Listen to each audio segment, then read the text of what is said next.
Gas नहीं जल रही है। लगता है शायद खत्म हो गई है।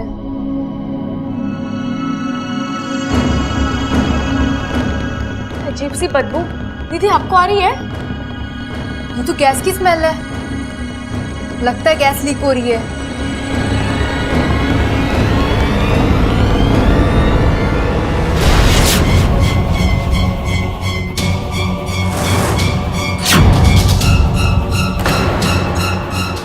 गैस लीक हुई नहीं है, की गई है। क्या? कुछ नहीं दीदी, आप सिलेंडर बंद कीजिए, मैं दरवाजा खोलाती हूँ। दीदी आप चलिए बाहर, हम सबको कहते हैं फिलहाल रसोई में ना आए, बदबू थोड़ी कम हो जाएगी फिर हम देखेंगे, ठीक है? आप चलिए।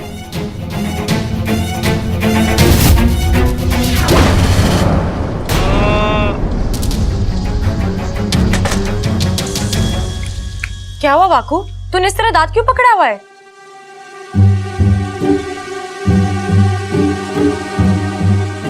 अच्छा, तो मतलब सिलेंडर तूने लीक किया था? हाँ, ममता दीदी को बचाने के लिए। मैंने सोचा सिलेंडर में गैस नहीं होगी तो चूल्हा भी नहीं जलेगा। चूल्हा क्या पूरा घर जल जाता बेवकूफ? लीक होने की वजह से गैस पूरी रसोई में फैल गई थी। अगर ममता दीदी के हाथ से गैस जल जाता तो? ये तो मैंने सोचा ही नहीं। कभी कभार अपना दिमाग इस्तेमाल कर लिया कर वाकू। अगली बार पक्का। अच्छा इच्छा, ये सुबह से जो भी हो रहा है इसकी कुछ वजह? देख, मैं दावे के साथ तो नहीं कह सकती, लेकिन मुझे शक हो रहा है कि ये सब कुछ कोई जानबूझकर कर रहा है। शायद वो बाज। बाज? हाँ, जब मैं ममता दीदी के साथ रसोई में थी तो मुझे एक अजीब सी आवाज सुनाई दी, और जब मैंने खिड़की के बाहर देखा तो एक बड़ा सा बाज दिखाई दिया, चलते हुए पंखों वाला बाज। ऐसा कभी होता है क्या? इच्छा, मुझे लगता है तुम्हें भी इंसानों की तरह चश्मा लगवा लेना चाहिए। इच्छाधारी से चश्माधारी बन जाओ। नागिस्तान की पहली चश्माधारी नागिन। अच्छा, तू ना।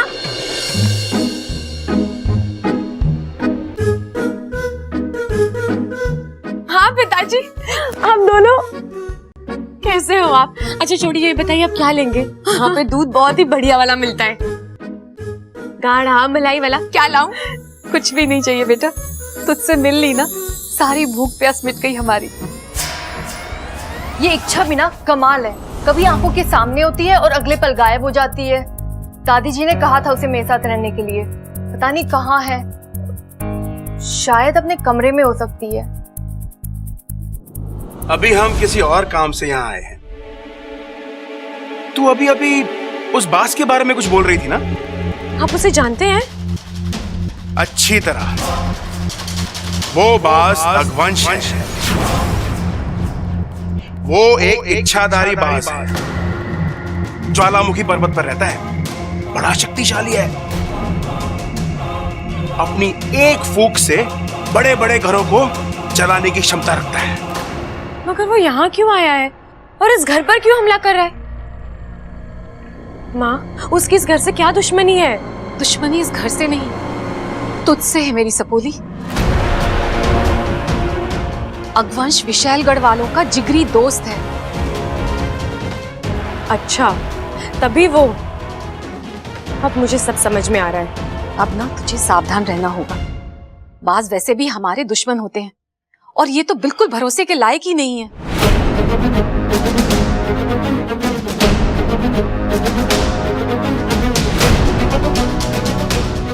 बेटा, इस घर के लोग बहुत ही भोले हैं। उन्हें तो पता ही नहीं उनके पीठ पीछे इतना बड़ा षड्यंत्र रचा जा रहा है। इसीलिए उनकी जान की जिम्मेदारी अब तुझ पर है। हाँ माँ, मैं इनका ख्याल रखूंगी।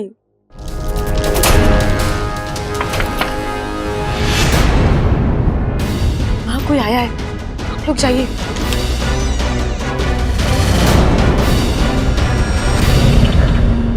अरे ये तो सो रही है। इच्छा। हाँ दीदी, तू इस वक्त क्यों सो रही है? तेरी तबीयत तो ठीक है ना? हाँ दीदी, मैं ठीक हूँ, वो बस आंख लग गई इसलिए सो गई थी। आप बताइए ना, कुछ काम है? आज घर में खाना नहीं बनेगा, बाहर से आएगा। माँ जी ने कहा है सबसे पूछ लो कौन क्या खाएगा। अब दीदी, आपको जो ठीक लगता है मंगवा लीजिए, मैं खा लूंगी। तू जल्दी से आ जा। हाँ जी।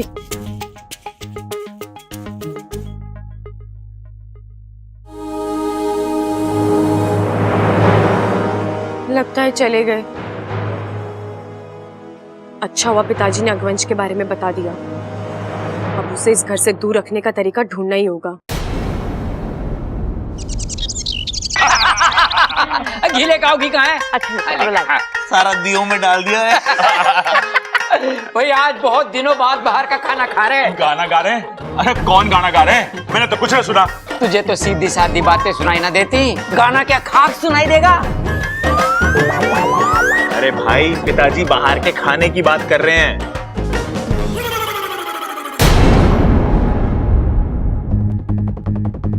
बबल जी, मैं कुछ मदद कर दूं?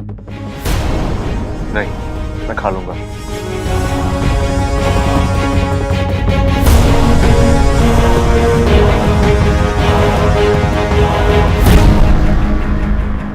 अमृता, यहाँ थोड़ी दाल लग गई है, तुम प्लीज साफ कर दोगी? हाँ, क्यों नहीं।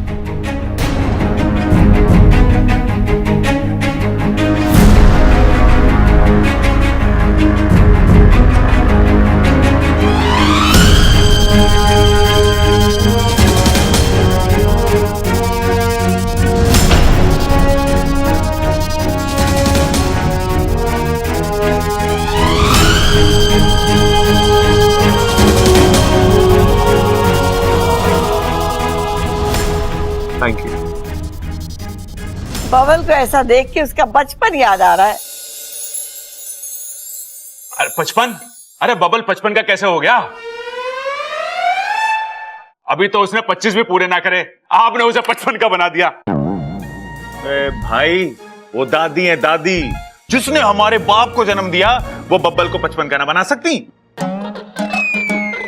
हाँ छोटे, ये तो मैंने सोचा ही ना, लेकिन अगर बबल 55 का हो गया तो हम तो उसके छोटे भाई हो गए।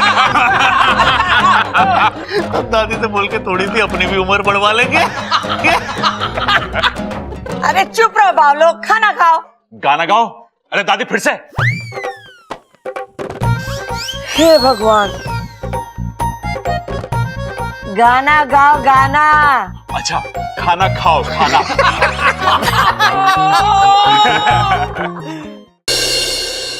ममता, तू क्यों खाना नहीं खा रही है? नहीं दादी जी, मुझे नहीं खाना। क्यों? आज मेरे हाथों से खाना बनना था, वो तो बन नहीं पाया। ऊपर से आपको ये बाहर का खाना खाना पड़ रहा है। लो बताओ, इसमें तेरी क्या गलती है? अब अगर घर में गैस ना खत्म हुई होती तो तू खाना बना ही लेती ना। चल खा। मैं कुछ कहूँ? बोल छोरी, क्या कहना है? दादी, हम सब सुबह से देख रहे हैं, जब जब हम में से कोई आग के पास आया है, कोई ना कोई हादसा हुआ है। हे भगवान, फिर वही बात। अरे अभी तो तुझे दिखाया था ना मोमबत्ती जला के। हाँ दादी, पर फिर भी मुझे कुछ सही नहीं लग रहा। दादी, आप ही कहती है ना कि हमें हमेशा हमारे दिल की सुननी चाहिए, और हमारा दिल कभी हमें गलत सलाह नहीं देता, तो मैं भी वही कर रही हूँ। दादी, मुझे तो लगता है कि अग्निदेव हमसे नाराज है। शायद हमसे कोई गलती हुई है। छोरी, क्या कहना चाहती है तू? मेरी ममता की वजह से अग्निदेव नाराज है? हाँ, ना प्रबल भैया, आप। अरे ना ना, कुछ ना सुनना मुझे।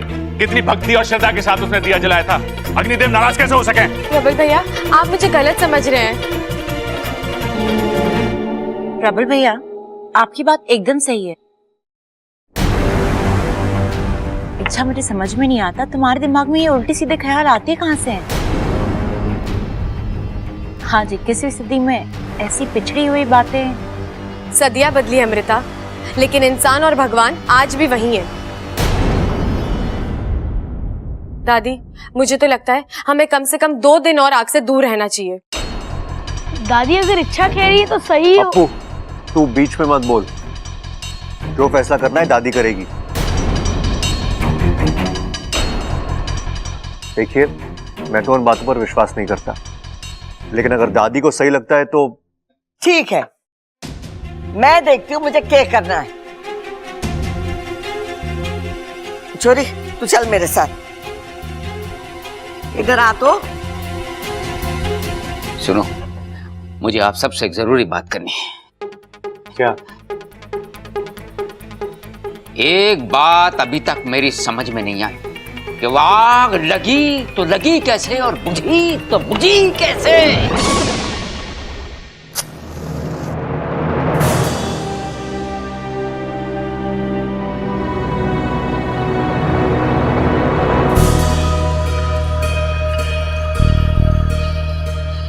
हे अग्नि देवता, आप दयालु हैं, आप करुणा के सागर हैं। आप दिए में हैं, आप चूल्हे में हैं।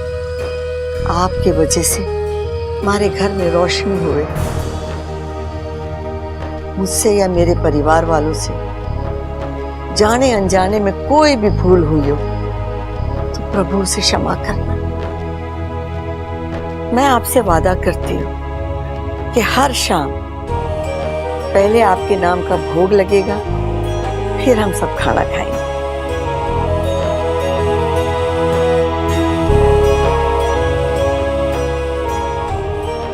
देख लिया छोरी, मैंने तेरे सामने अग्नि देवता के आगे हाथ जोड़कर माफी मांगी, तेरी तसल्ली के लिए। अब कुछ बुरा ना होगा, सब अच्छा ही अच्छा होगा। चल तू भी हाथ जोड़ ले। दादी, आपको कैसे समझाऊं, ये कहानी ही कुछ और है। दादी अब आप जाइए, थोड़ा आराम कर लीजिए। आराम आराम कहाँ छोरी, घना काम पड़ा है। और वैसे भी मैंने दोपहर में कभी नींद ना आवे। हाँ।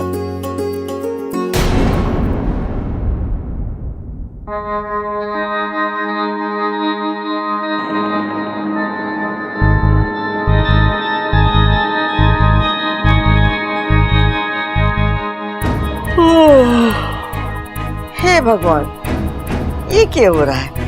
ये अचानक पने इतनी नींद कैसे आ रही है?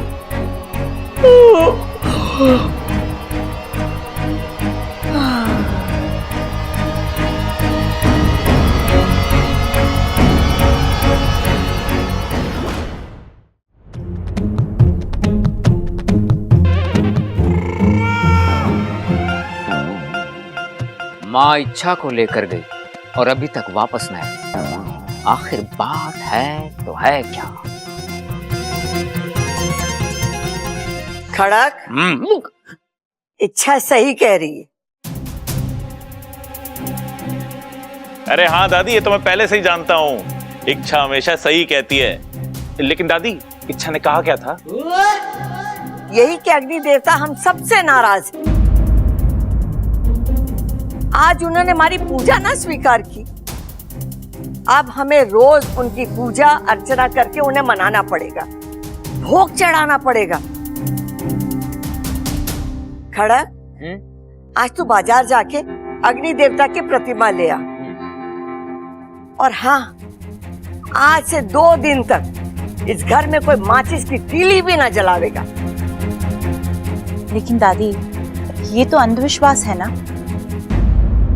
अगर इससे हमारा परिवार सुरक्षित रहता है तो मुझे ये अंधविश्वास भी मंजूर है।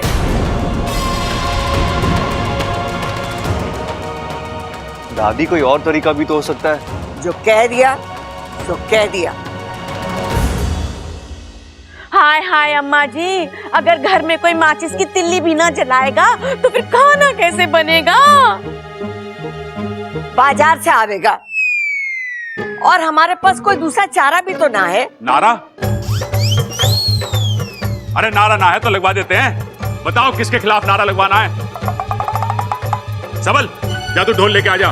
बबल, अप्पू, मेरे साथ बोलो, मुर्दाबाद मुर्दाबाद। चुप है!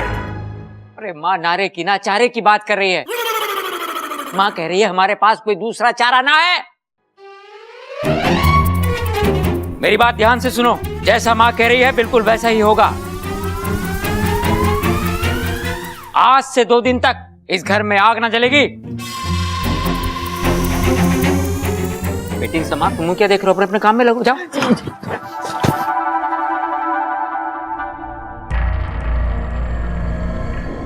दादी, मुझे माफ करना। इस घर को बचाने के लिए मुझे आपका रूप लेना पड़ा।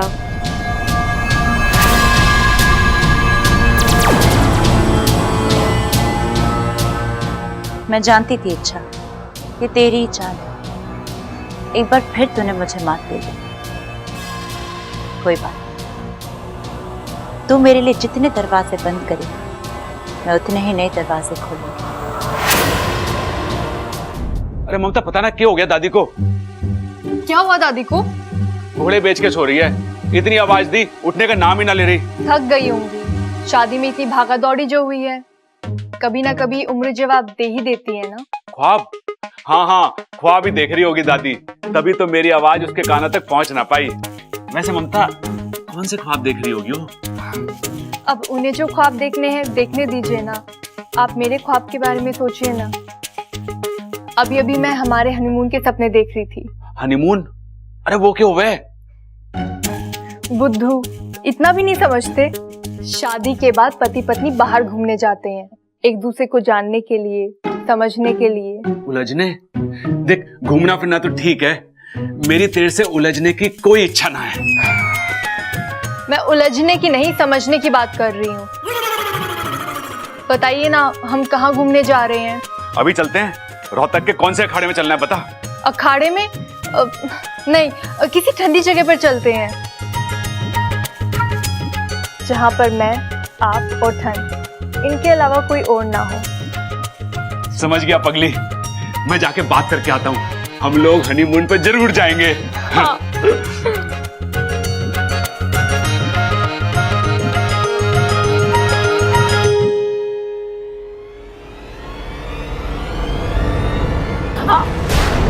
अरे अच्छा, जरा संभल कर। क्या कर रही हो? खाना गिर जाता तो? बेचारे मेरे बब्बल जी भूखे रह जाते। तो क्या है ना, अभी भी उनके हाथ का दर्द ठीक नहीं हुआ है। तो मैंने सोचा कि अपने हाथ से जाके खाना खिला दूं। देखा नहीं था तुमने, टेबल पर ठीक से खाना खा भी नहीं पा रहे थे।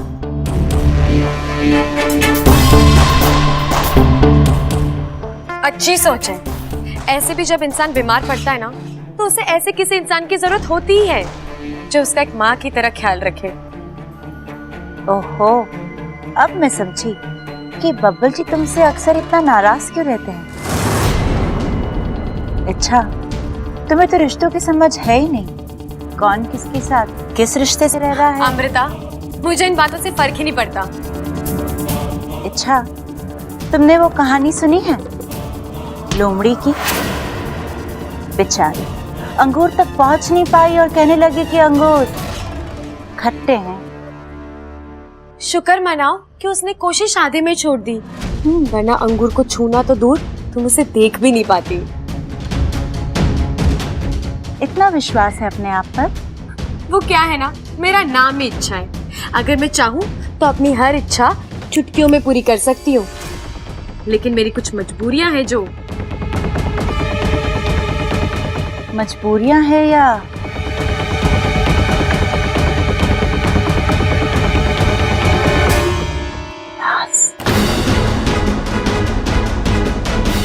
अमृता, ना तो तुम मेरी इतनी अच्छी दोस्त हो और ना ही इतनी अच्छी दुश्मन जो मैं अपनी हर बात तुमसे शेयर करूं। अच्छा, जब तुम ऐसे बात करती हो ना, तो मेरा शक और गहरा हो जाता है। कैसा शक? यही,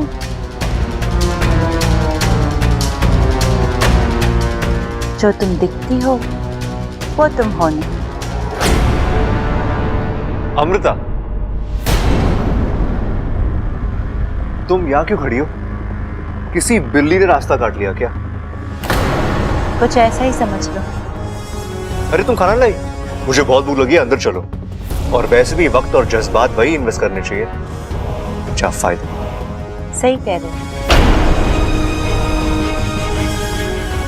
बहुत ठेस लगने के बाद अकल आई है अमृता। जो बोलूंगा सही बोलूंगा।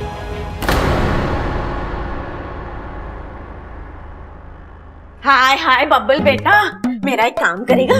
जी माँ। ये ले बल्ब, जाके मेरे कमरे में लगा दे। मेरे कमरे का तो बल्ब फ्यूज हो गया है। जी माँ, मैं लगा दूंगा। जी माँ, मैं लगा दूंगा नहीं, अभी चल और बल्ब लगा। वो क्या है ना बेटा, आजकल दिन छोटे हो गए हैं और अंधेरा भी जल्दी हो जाता है। ऐसे में बगैर लाइट के चलना फिरना बहुत मुश्किल हो जाता है।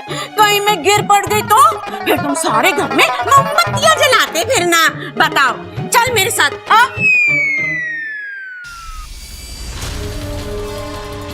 इस पहलवान परिवार को अपने हाथों अपनी ही कब्र खुदवाने का शौक है। क्या जबरदस्त विकल्प दिया है चंचल आंटी ने। पहले दिए जलेंगे और फिर ये घर चलेगा।